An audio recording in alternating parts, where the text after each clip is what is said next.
Hey everybody, welcome to another edition of Anarchast, your home for anarchy on the internet. I have a really interesting guest coming in from California.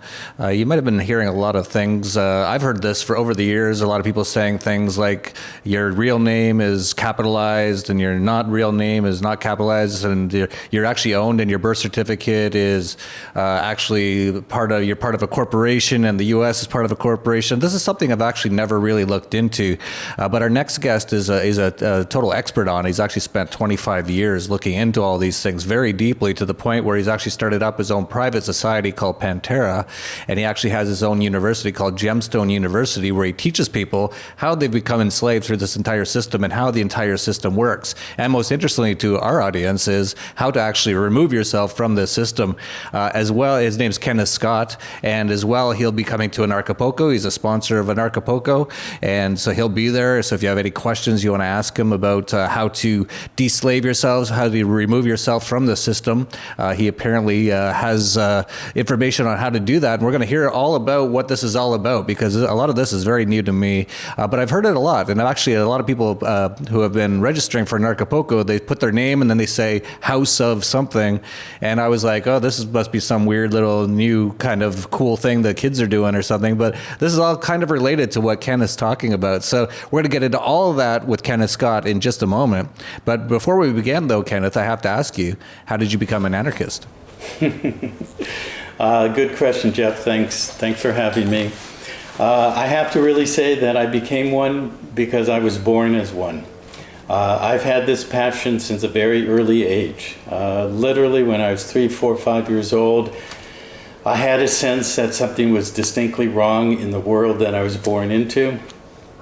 And at an early age, I had several passions. One was a passion to learn everything about everything.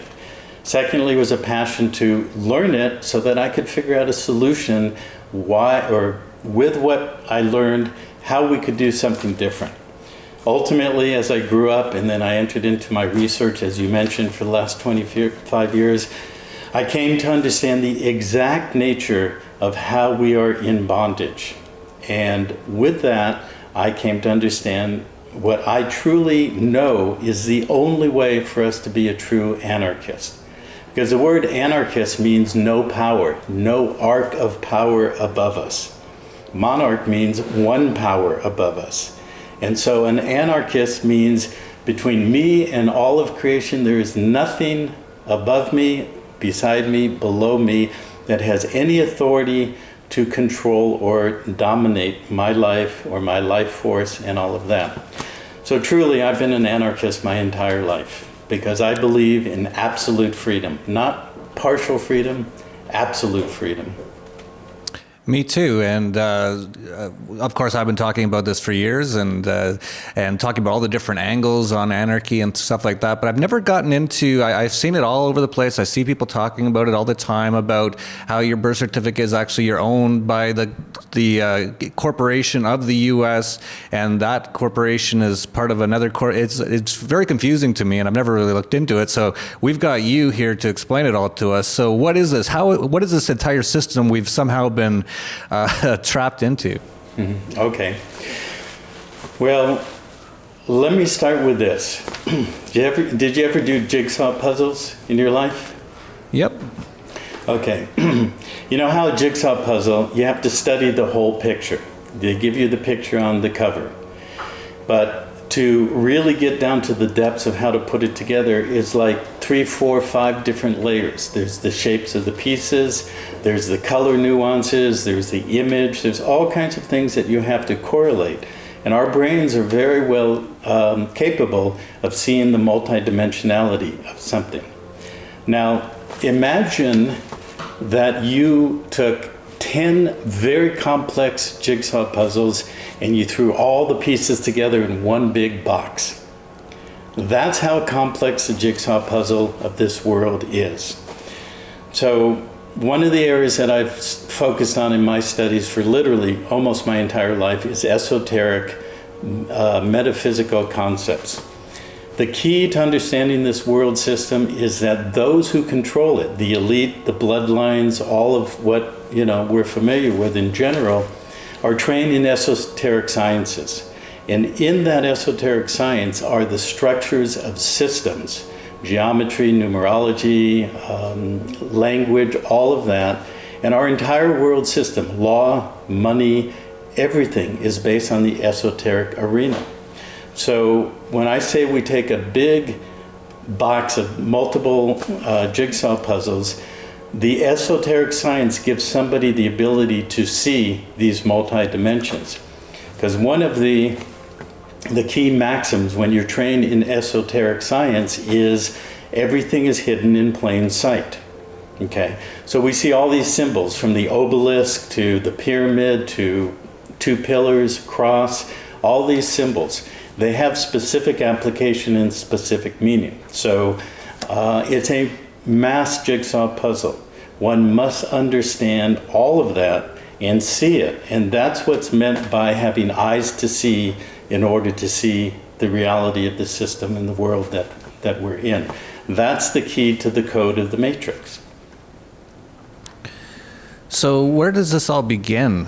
So you're saying that this is all sort of a structure that's been put in place for hundreds of years, Thousands of years. that hardly anyone, myself included, knows anything about it. So where did this all begin, and who designed all this, and what's going on? What's the story? Okay, good question. It really goes back to Egypt. And I'm sure well before that, but for our purposes, we could say Egypt 5,000 to 6,000 years ago.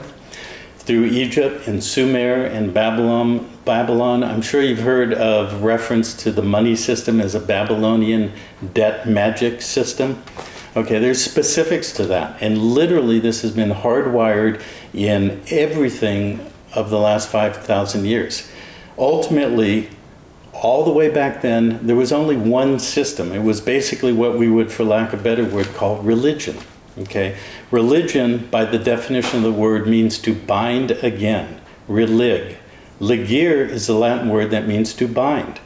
So it is all about how do we bind the population of this world to become essentially our slaves. And so religion broke into many subdivisions: politics, social structures, economics, legal systems, monetary systems, and so forth. But it all does get back to that root point. And in the root, in the esoteric understanding of Egyptian, Sumerian, Babylonian systems, which Rome certainly implemented because it's one continuum ever since then. There's never been any, it's a new empire, it's a new system. No, it's always been one system. And so the root of that in terms of the symbols is, if you look at buildings, you look at the Federal Reserve, all the buildings in Washington, D.C. and New York, they have one primary symbol, which is two pillars and an arc. The arc is called a mantle.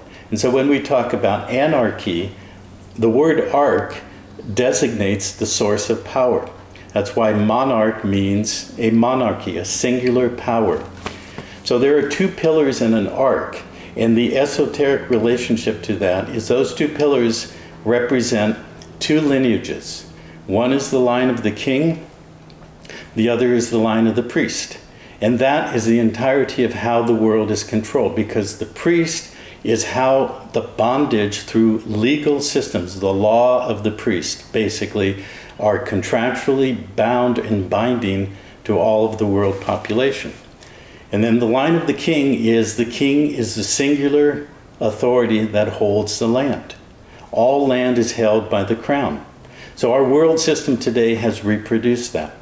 We have the Vatican City, which controls both sides. It is the arc that controls both sides against the middle. The crown that's held in the City of London controls all land, all monetary issue through the banking system. They control the London fix through the gold and all of that. They control everything of how the binding nature of the legal system attaches to the creation of what we call money. The law of the priest determines the relationship of the binding legal structure to our living substance, our body, our life force, our entire output of production from birth until death. And so without going into detail because we don't have time here, but this is what we teach in Gemstone University. The fundamentals is understanding how we have been lifted off the land and put into a containment field. That containment field is the binding nature of the money system through and by the legal system as essentially a globally expressed law of the priest. And we have many priesthoods, but we could say the medical priesthood, the financial priesthood, the religious priesthood, but it's all set up as a religious, ecclesiastical world system that binds us to the law of the priest. And when we are bound to that law, we are beholden and controlled by that law. And that's the key. So we can get into that a little bit more as we go along. So who is it that is designing all this system, and how has it stayed in place for thousands of years without hardly anyone knowing about it? That's a good question. Well, you've heard of, you mentioned earlier, and before we started recording, you asked about, calling my name Kenneth Scott of the House of Cousens, and you've heard other people do that. Well, what do we know about houses? We've got the House of Rothschild, the House of Windsor, we've got the House of many, many nations. I mean, not nations, but private families. That is counterposed or separated from how the world population is put into the containment field that I've mentioned. So those houses go back literally thousands of years. And if you look at the Bible and you take away the religious overlay, you can actually see the layers of the system of how commerce is constructed, how the binding nature of what I've talked about is constructed. And that document, that book, was based on previous structures, again, going all the way back to Egypt. And, to answer your question, there are lineages, there are bloodlines that have always controlled the story. They put that story into religious terms, they put it into secular terms. Today, the movies are the purveyor of the story. And if you know how to look at it, you can see all of this running through. It's literally, when Neo woke up in the movie The Matrix, and he could see the flowing of the code, nothing could touch him. Remember at the end of the first movie, the agents tried to attack him? But he was now in control of the code of the Matrix. The code of the Matrix is the legal system, the monetary system, the religious system, all of the nature of what we're talking about. How we are bound and bonded, as what I said earlier before we started recording, which we should get into in the interview, is our real status is we are a bonded surety to a bankrupt franchise. And so we have to define what that really means. Please do. Okay. Remember I said religion is to bind again. Okay. First of all, you understand what a bond is, correct? More or less, yes. Okay. Well, a corporation issues a bond. It has assets. It can bond its assets and issue that bond as an instrument of debt, correct? Right. Okay, so that's a bond. Somebody has to underwrite that bond, which is the nature of insurance, the nature of secured interest, and security when a security such as a bond is issued by a corporation.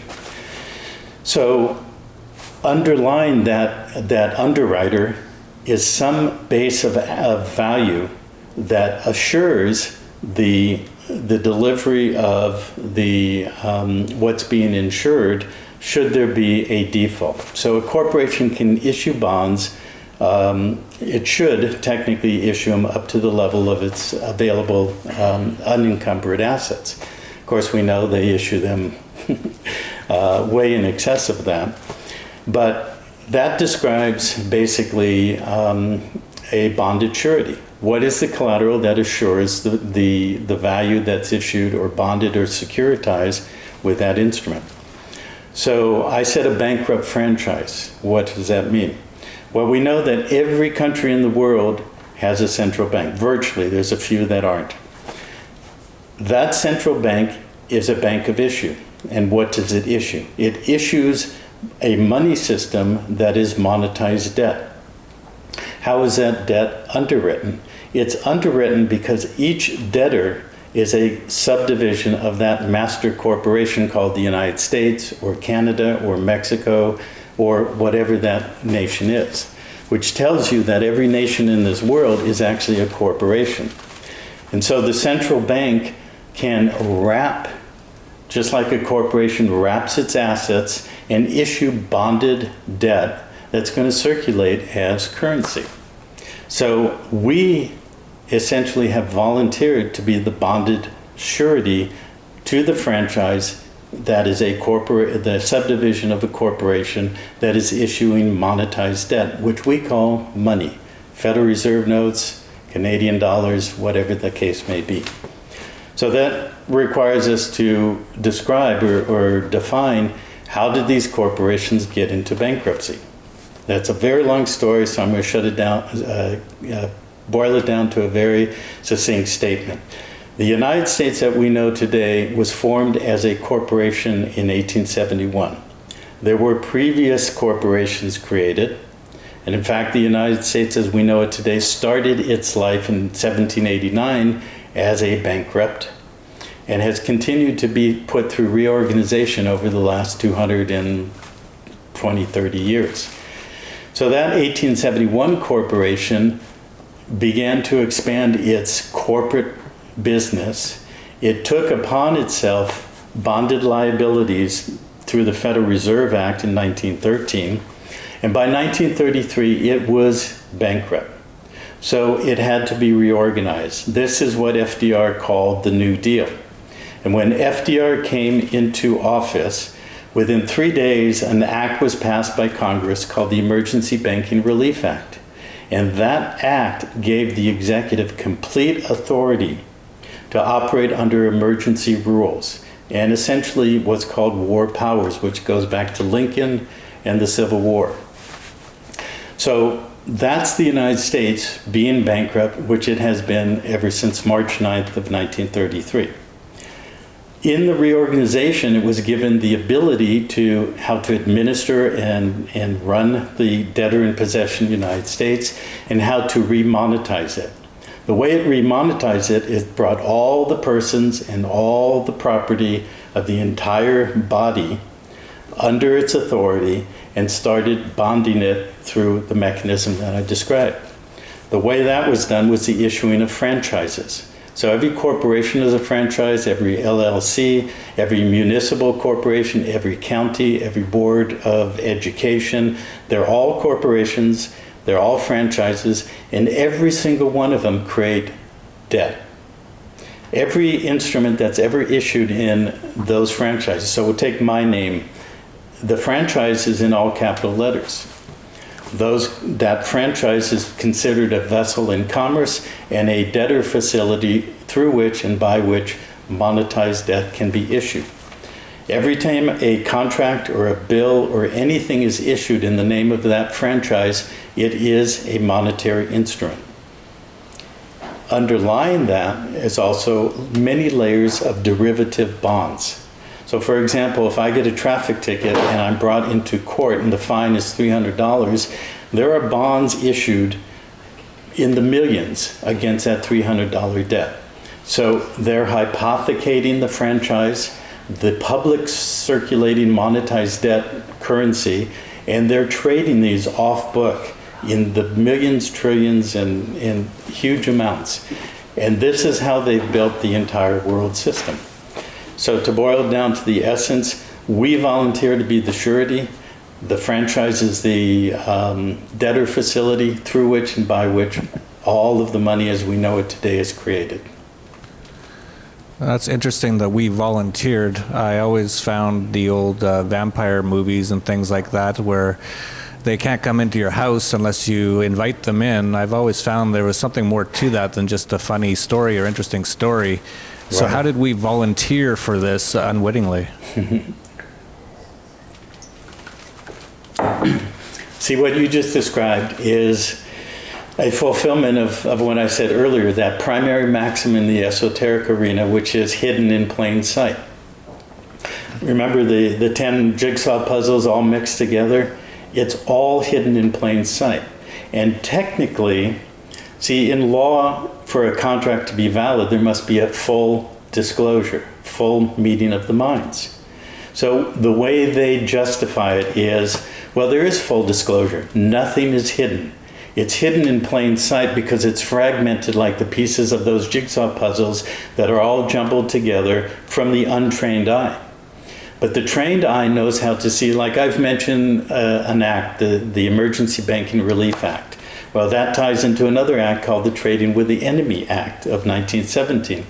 It ties into the 14th Amendment of 1868. It ties into other things, literally hundreds and thousands of years old. They're all tied together, and they all create one unified system of law and legal structure. So it's not hidden. And so they justify it by saying, you had the ability to see all of this, to know it, because we've disclosed it all. We disclose it everywhere. We put it in the movies. We tell you what we're doing. We're telling you what we're going to do. And so you have the ability to properly and timely object to the presumption of consent. Because, see, that's how it works. So I'm not the franchise. I'm the bonded surety to the franchise. But if I get called into court and I show up and the bailiff says, okay, all rise, and is Kenneth Cousens here? And I say, yes, I am. I've just volunteered and allowed them to continue under the presumption of consent. It goes all the way back to birth. But see, well, first let me say that a lot of this was put in place in the Civil War and right after the Civil War. The 13th Amendment established what involuntary servitude was, but it's perfectly legal to have voluntary servitude. And so therefore everything has to be by voluntary consent. And let me skip a track and go to another puzzle piece. Have you ever heard the phrase indentured servant? Of course. Okay. Well, what that refers to is if I'm a grantor of a trust, and a trust has three parties, it's a triangle. You have the grantor who grants a item or many items of value, that's called the corpus, and the initial grant. Then there's a trustee who has legal title and controls the legal aspect of that property. Then there's a beneficiary who has equitable title. This is what's called split title. If there is a split title trust, then you do not own anything in absolute title. And everything in our system is based on trust. Every time they create something, every time we agree to participate, we are creating new trusts. Every time we go into court, a new trust is created.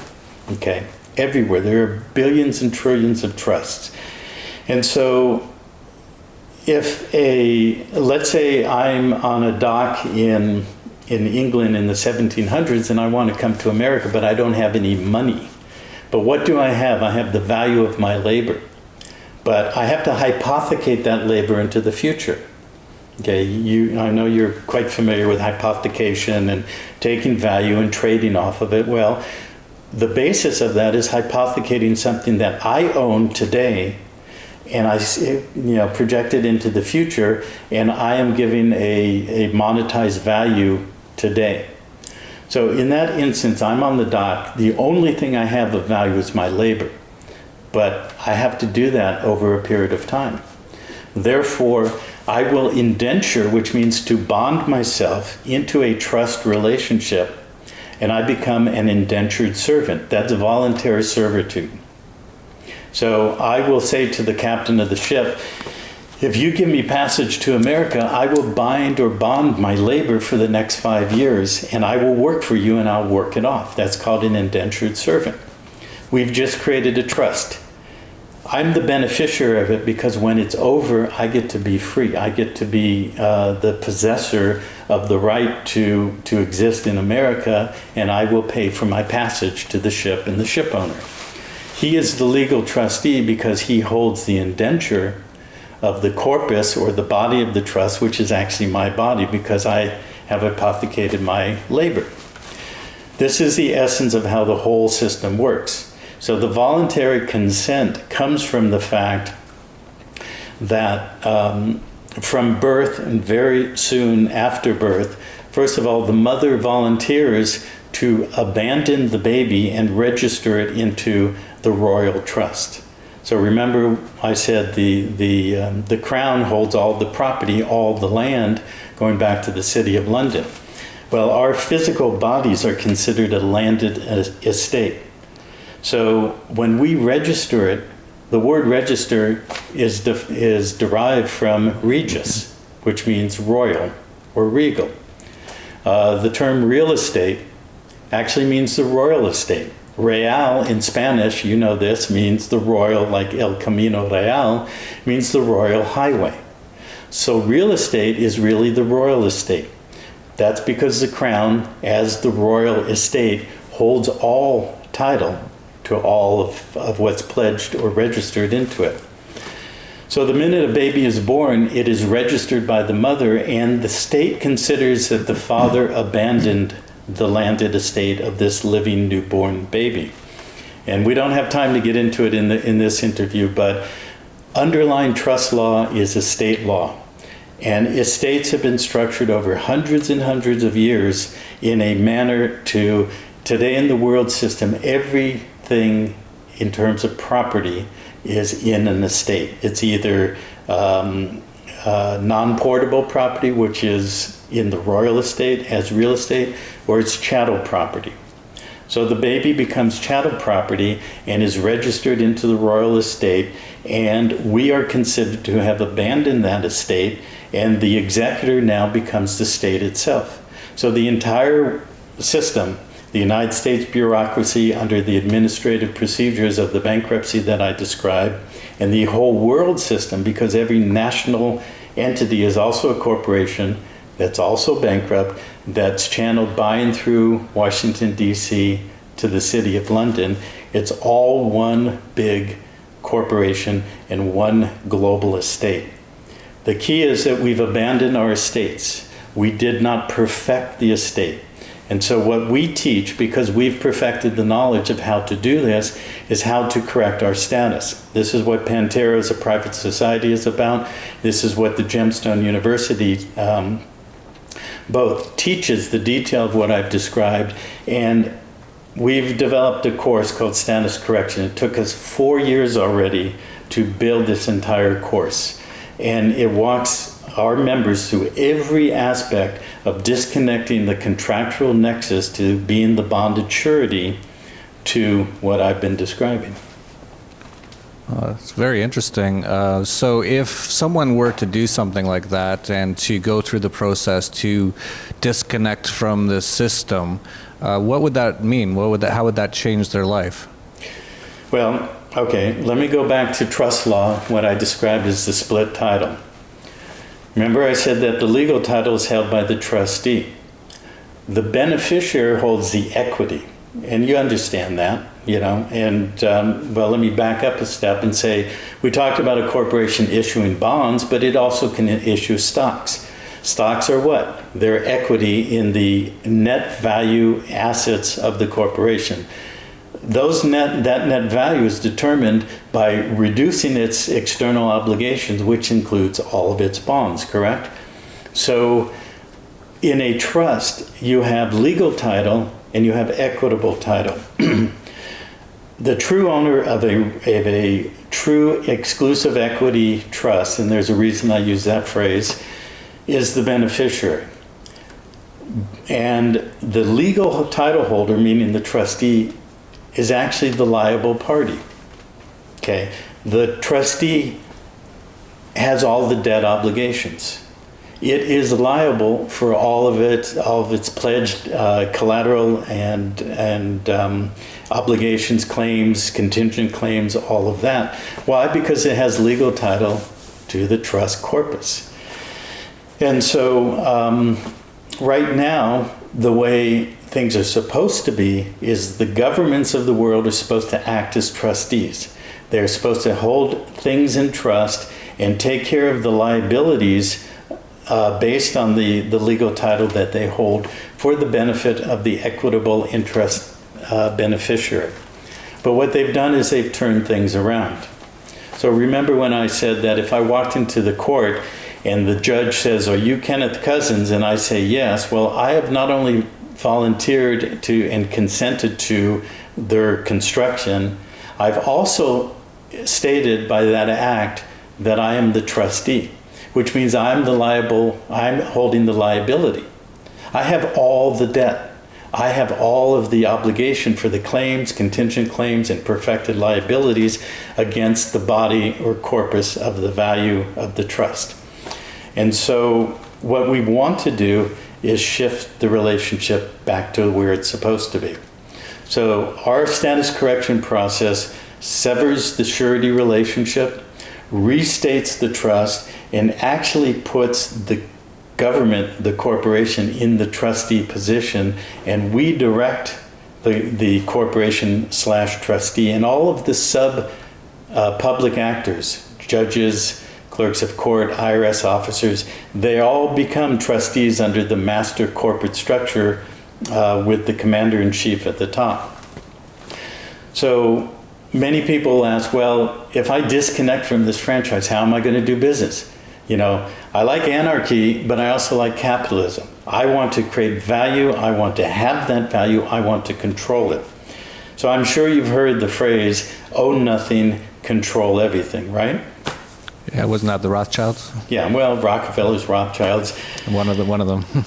And the secret to that is an integrated, multi-layered strategy in which all of the ownership of the value and the assets is structured between a trust estate structure and the extensions of that, which can be international corporations or other types of entities.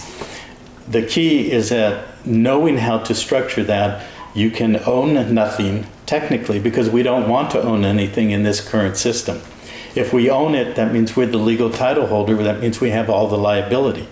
I'd rather have the United States Corporation hold the liability, and I, as the director, the controller of that, as the beneficial equity holder, be able to direct the trustee and say, you pay this, you pay that, you take care of all of that. And that's actually where we've arrived at in our status correction process. We're right at the point where we are compelling the trustee, whether it's a court officer, an IRS officer, or everything, a bank officer, that they hold the legal title, but they're required under that to take care of the liabilities, and we can hold the beneficial interest in a way where we control it all and have none of the liability. So if you went and did something like this, you would, once you'd gone through this process, you would have all your assets in some sort of other structure that you don't actually own, you just control somehow through what you do. But does this actually, like for things like taxes and stuff like that, are you saying that if you went through this and you disconnected from this system that you don't have to pay taxes anymore and things like that? Is that what you're saying? Well, let me redefine it with a quote from the IRS Code. The IRS Code is based on one principle: a person liable to pay. You ever heard that phrase? Yep.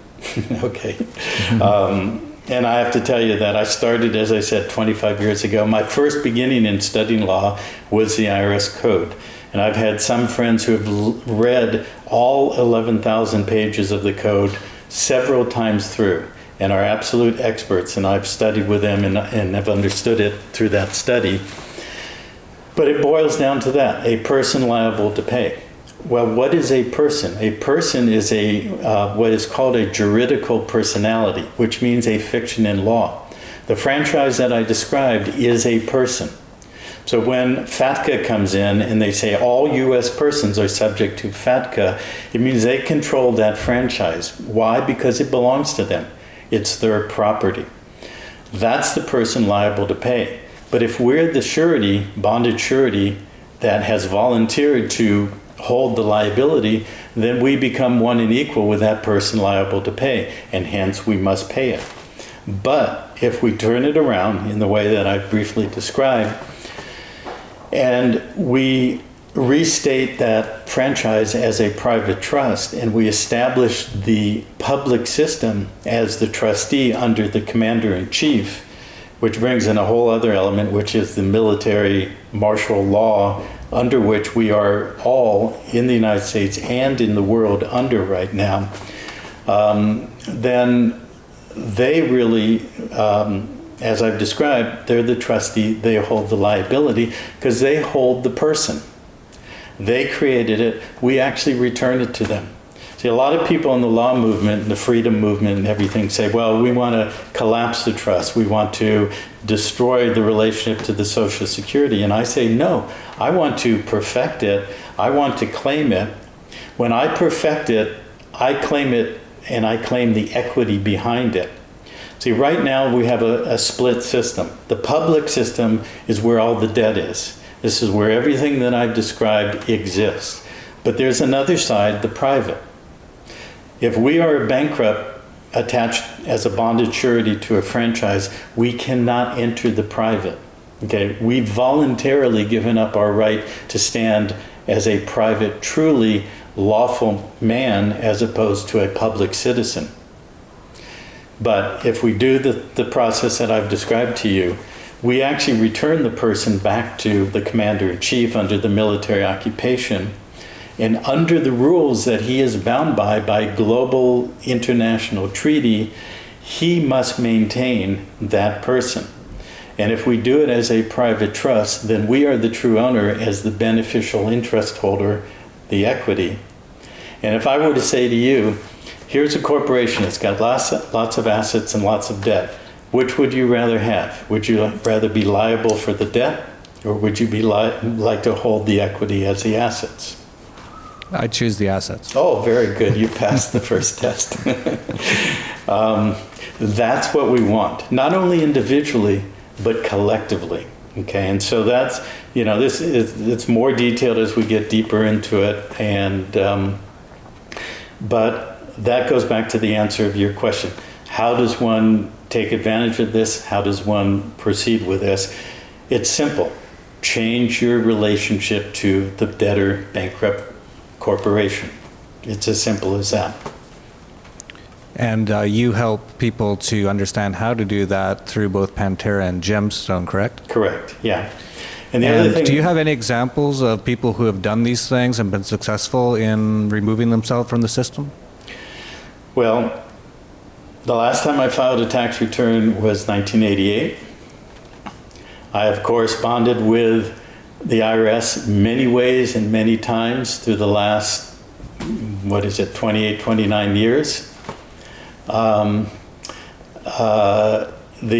Pantera Society is structured and defined as an ecclesiastical body, which people would say, well, that sounds like a religion. And it's not. You have to go back to the roots of words. Ecclesiastical comes from the Greek ecclesia, which simply means the body of the congregation. We are living bodies. We can come together with a group of people and we create a congregation of multiple bodies as an ecclesia. The entire world system is based, like I said before, on religion. Okay? The United States is actually a religious body. Every city is a religious body. It's all based on ecclesiastical law. And so we are just reproducing it. And so as a private society with an ecclesiastical structure that they cannot refute, because that's what the system is. We just know how to claim it and perfect it. So we've created a court. It's an ecclesiastical court which jurisdictionally is superior to every court in this country. Okay? And they know it. So our court is a court of record. We hold the records of everything we do. We've recorded it, we've archived it, and we notice. We've noticed, we have a website, panterapca.org.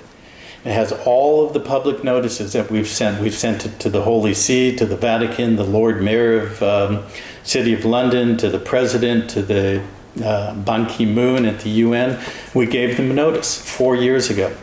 This is who we are. If you have any basis in law to refute, reject, or deny this fact, you have a time to properly do so.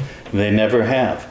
Therefore, when I communicate to the IRS, to courts, I tell them that I'm the Chief Justice of the Court of the Ecclesia of the Pantera de Oro Private Society. And do you know what? When they write back, they write exactly how I tell them to do so. Okay? I tell them that I'm not in the zip code system because that's the corporate system that is part of the binding contract that puts us in that system. And I've got IRS, state court, federal court, many entities in their system that have acknowledged by writing to me as exactly what I say I am. And so we also, we have two premium courses that we teach people. One is the status correction. The other is how to create your own society and reproduce what I've described Pantera is. My goal when I set out to do this was to create a replicatable model that is infinitely replicatable. And so we teach people how to create their own structure, their own society, and it is fully protected by all the way the system is set up. And so, yeah, to answer your question, I haven't filed a tax return in 27 years. In fact, in recent times, the IRS came knocking on my door for something that went back on I don't need to go into the detail, but a mechanism in which they created a tax liability on my franchise. And I didn't know it was there for a while. I then became aware of it. I did certain paperwork that I sent to the IRS in Puerto Rico, which is actually the home of the IRS.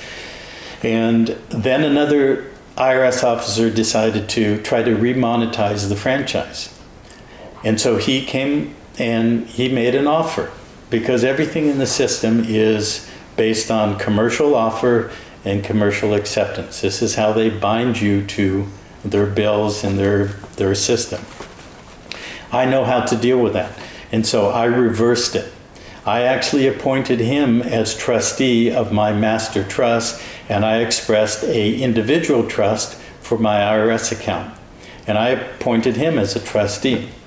And even in a meeting that I went to with him in July, I convened our court as a court of evidentiary record, and we recorded it, and we took all the steps that I needed to do, and I appointed him as trustee. And during that conversation, he said to me, or he was recording it for his own record, he said something about the taxpayer, and I said, well, there's no taxpayer here. And then I corrected myself. I said, well, actually, there is a taxpayer.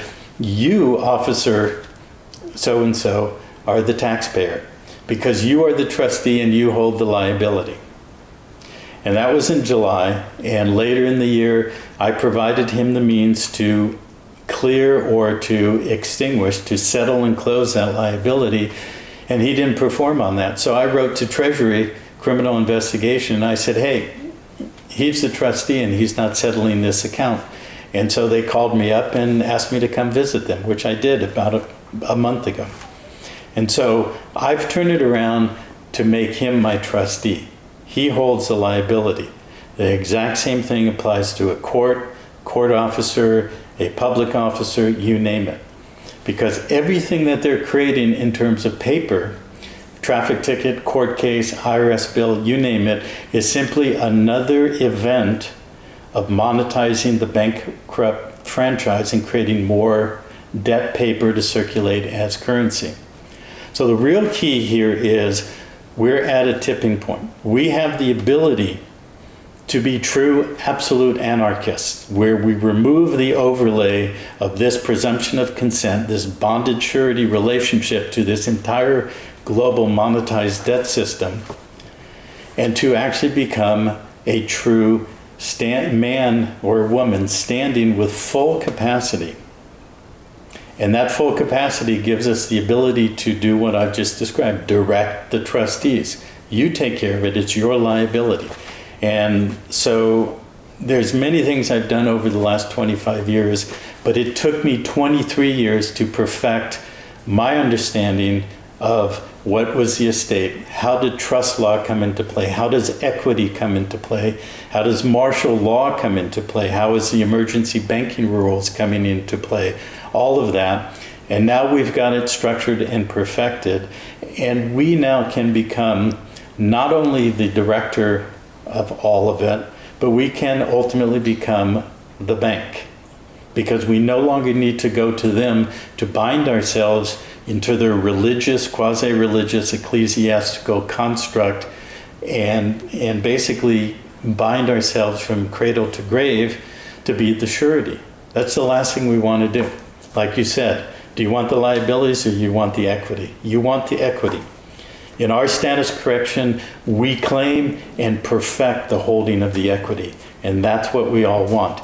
And one of us can do it, 1,000 of us can do it, millions of us can do it.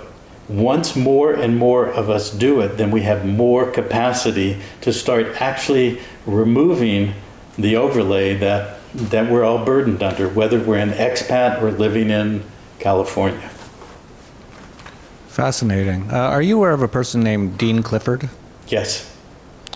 I don't know much about him, but I've been contacted by him recently. I know his name, and I know that he was doing some sort of...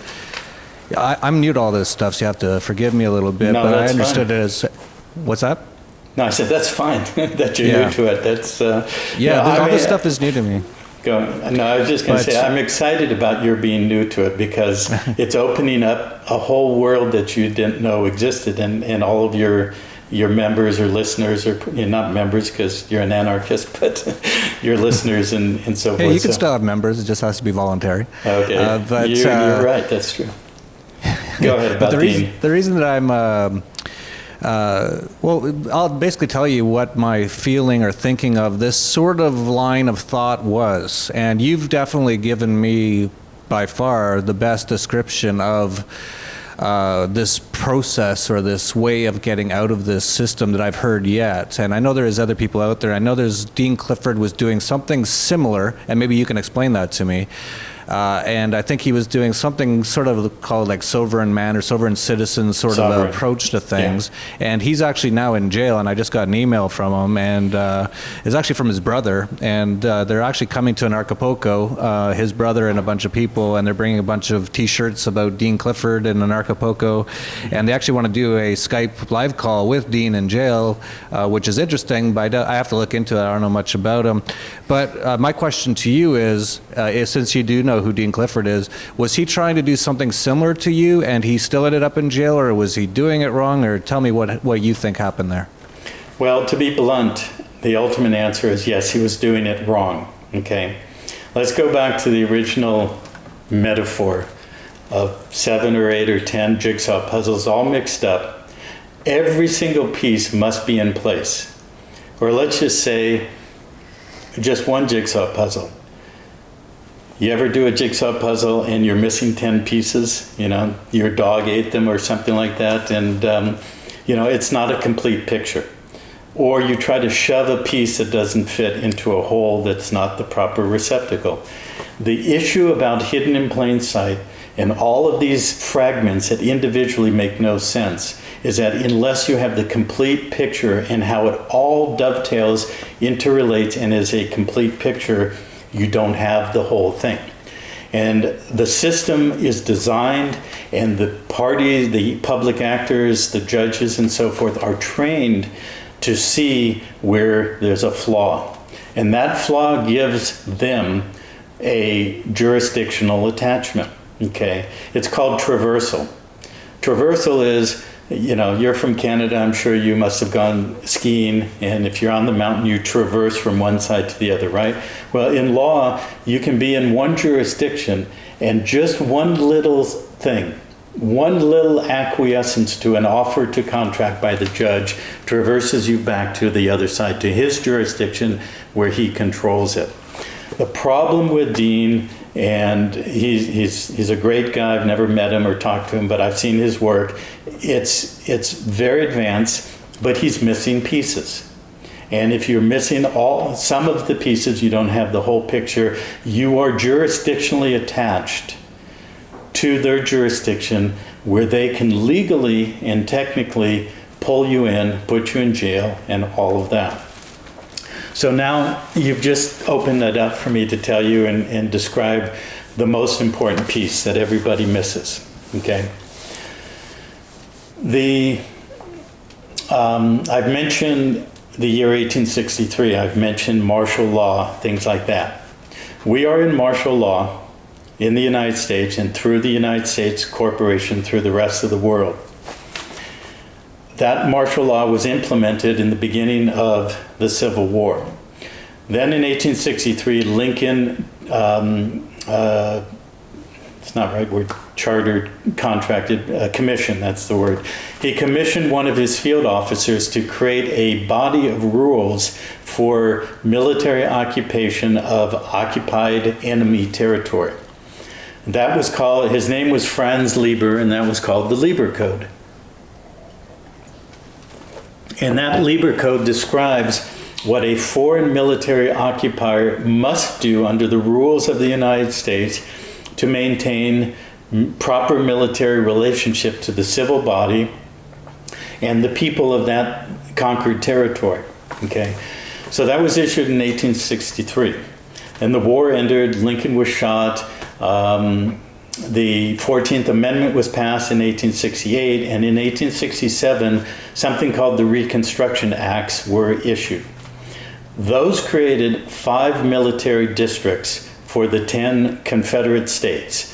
Those states wanted to come back into the original organic constitutional union, which had been dissolved. Okay, the way it was dissolved is because Congress adjourned when the states walked out, the southern states. So Lincoln was killed because he destroyed the Union, but he wanted to put it back together. And of course, the Rothschilds, who were in control, were not going to let that happen.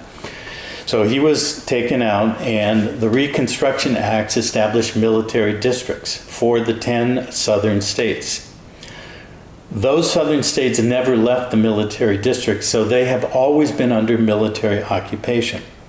Then when the 1933 bankruptcy was initiated and the Emergency Banking Relief Act was passed, that shifted the whole system into emergency war powers, full military occupation. That's why the Federal Reserve System has 10 districts.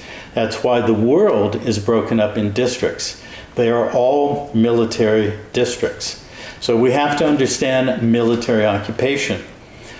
Then from the Civil War period, you have 2 very important things that took place. 1899, there was a Hague Convention and a treaty issued. And that treaty defined the nature of war on land. And war on land has to do with when there's a war on land, because everything I've described is the law of the sea. So they have to bring the law of the sea onto the land, and they created a treaty that everybody agreed to, or signatories agreed to that. And the first part of that treaty defined the nature of a belligerent.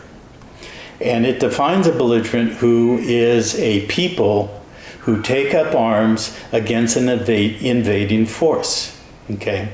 That's why you hear, Iraqis or Syrians or Libyans who take up arms as belligerents. It's under this treaty, okay?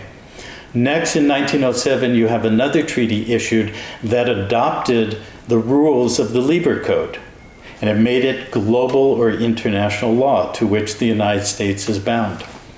And then in that 1907 treaty, it states at Article 55 that the military occupier is bound by rules of usufruct. Have you ever heard that word? No. Okay.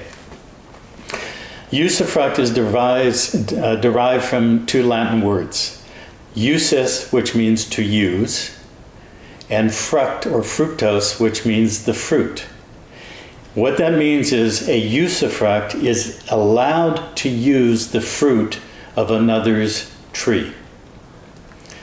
let me define that in military occupation terms. It means the military occupier is authorized under these international treaties to use the fruit of the occupied people, property, and territories under duties and rules of usufruct. So that means the United States as a foreign body, the corporation in Washington, D.C., became the military occupier, and by 1907 was under the rules of this international treaty structure that gave it full permission, full authority to use the fruit of the occupied people, property, and territories for military necessity. Okay? So then well, before I go into that, the other part of the article that I quoted says that if everything is under the civil body is maintaining its peaceful relationship with the military occupier, meaning it's not a belligerent. It's not taking up arms against that military occupation. If it does, then the military occupier is bound by the duties of usufruct, and there are 5 of those. The first one is it must issue a receipt for everything taken from the occupied territory and people. The birth certificate is that receipt.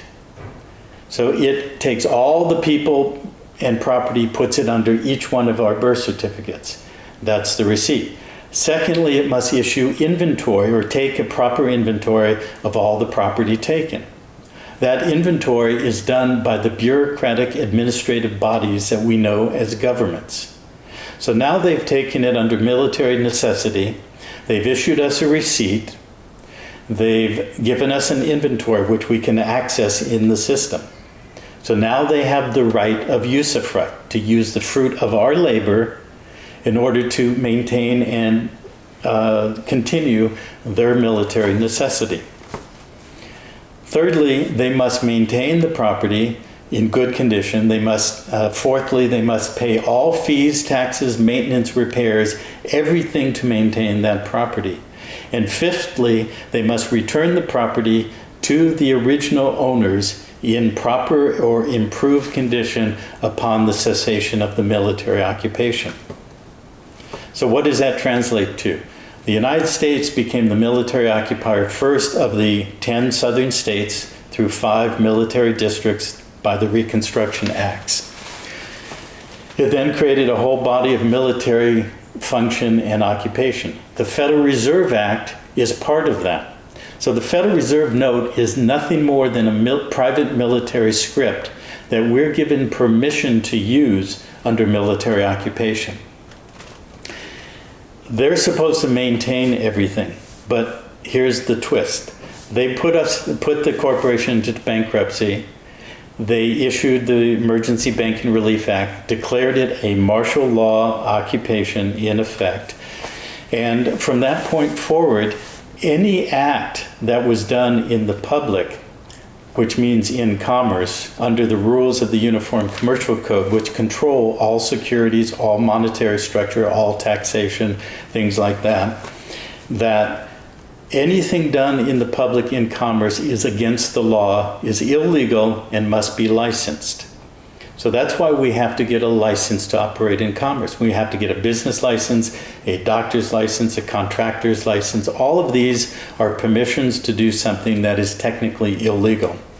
If you were to go to a law dictionary, look under the word license, it says permission to do something that's illegal. Okay? So then we get a driver's license, and that gives us the ability to be a driver in commerce to operate our commercial franchise. Okay, getting that picture? But if we do anything against their military occupation, then we're considered an enemy of the state. We're considered a belligerent. That's why under the Patriot Act, now we have something called paper terrorism or domestic terrorism, because the whole public federal military occupation is called the domestic zone. And so if we do something against their military rules, which is the 60 to 80 million codes and statutes in the United States and millions in Canada and Mexico and everywhere else, then we are doing something that's technically causing harm to the public, we are considered a domestic terrorist, we are a belligerent, and we are an enemy combatant. Okay? This is why every being, every man like Dean Clifford and all the rest of them who I've studied with have ended up in jail, because they are still operating under the bonded surety franchise relationship that means that they must comply to all the rules of the military occupation. So commerce is a battlefield. We have to remove ourselves from commerce. That doesn't mean remove ourselves from business or enterprise or capitalism. It just means we have to stop operating in their playing field, because their playing field is a battlefield. And one more point, and then I'm going to turn it back to you.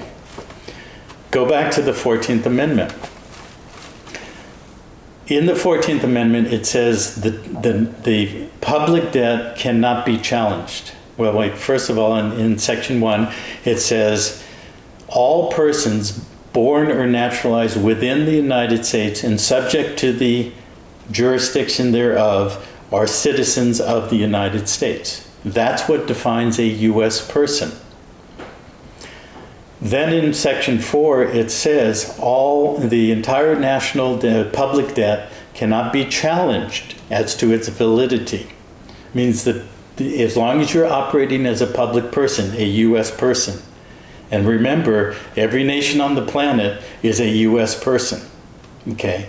It is subject to U.S. law, and therefore every citizen in every nation is a U.S. person. They're just not acting on it yet. So if we're subject to their jurisdiction as the bonded surety through the bankrupt franchise, we cannot challenge the debt. We are bonded to it and we cannot challenge it.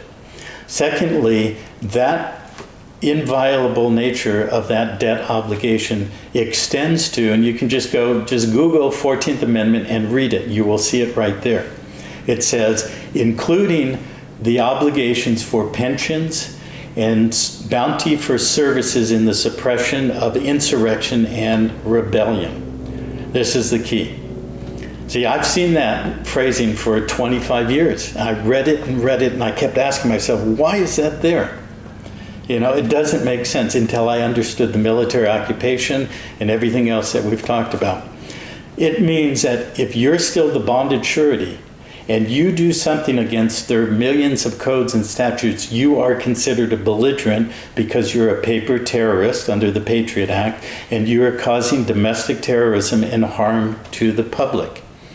As such, you can be suppressed. That suppression can come in the form of a court case, a criminal charge, a tax bill. Everything you see happening in the United States and in the world is all based on this one construct: military occupation and a belligerent relationship to the military occupier. So the secret of being a true anarchist, an anarcho-capitalist, if I could pronounce it right, is to disconnect our bondage to this whole system and move ourselves into the private under everything that we teach in Gemstone and Pantera Society and all the rest of it, and become a true living man on the land, which we have the capacity to do. Fascinating stuff. Really looking forward to seeing you at Anarchapulco. There's going to be so many amazing people there that it's just going to be so interesting to talk to you all in one place. And as I mentioned, I believe Dean Clifford's brother and a bunch of his friends are coming to Anarchapulco, and we might even have Dean Clifford Skype in. So good. All kinds of interesting and amazing stuff. So really looking forward to seeing you here, and I'm sure lots of other people will be very interested in talking to you and hearing more about how they can potentially deslave themselves or remove themselves from the system that they didn't know they were even a part of. I didn't even know I was, and still a lot more for me to look into, but this is very interesting. Glad to get this information so I can look into it for myself. Kenneth, why don't you just finish off? Just let people know where they can find out more information about Pantera or Gemstone University or anything else, any videos you have or blogs or anything like that. Okay, great. As you said, we'll be at the conference, and we have a table as a sponsor. So we'll have a small contingent there. We look forward to everybody coming and talking to us. In the meantime, we have 2 websites, www on both of them. Pantera, which is spelled with 2 R's, Panterra, PCA, which stands for Private Contract Association.org. So PanteraPCA.org. And Gemstone, just like rubies, sapphires, etc., gemstoneuniversity.org. And if you want to get ahead of the curve, you can join us. It's a very simple process on Gemstone. At the upper left, it says Join Now. Become a member.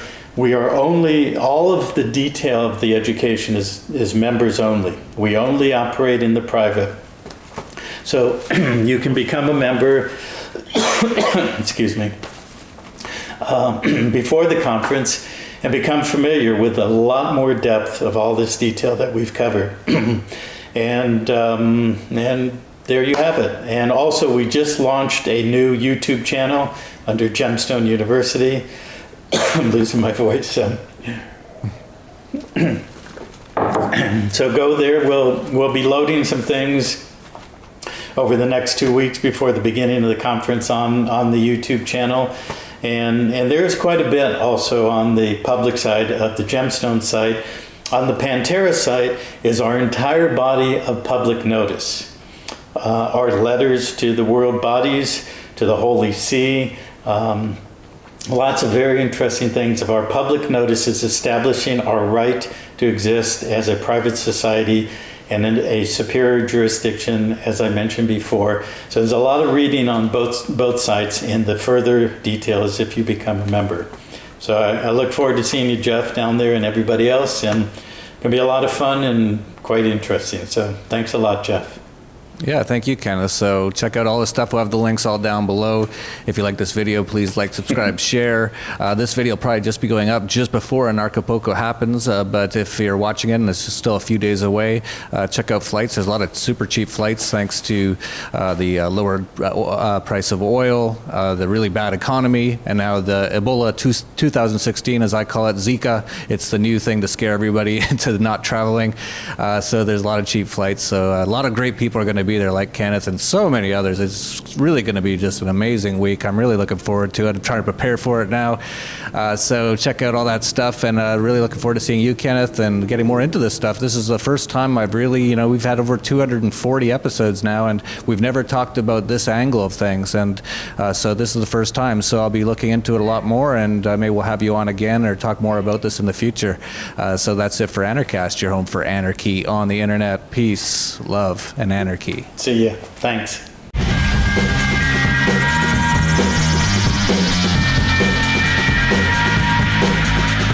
See, our problem is we address symptoms all the time.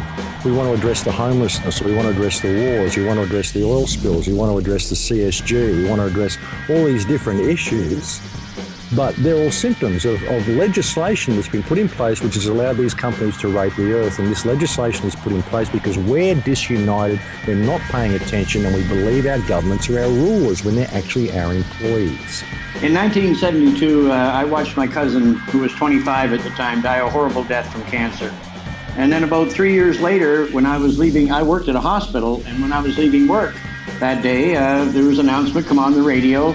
The announcer was laughing like a fool, but he was stating that a research study that had been done in the U.S. had proved that THC, the active ingredient in marijuana, which I prefer to call cannabis, had been found to kill cancer cells. From Acapulco, Mexico, this is Anarchast.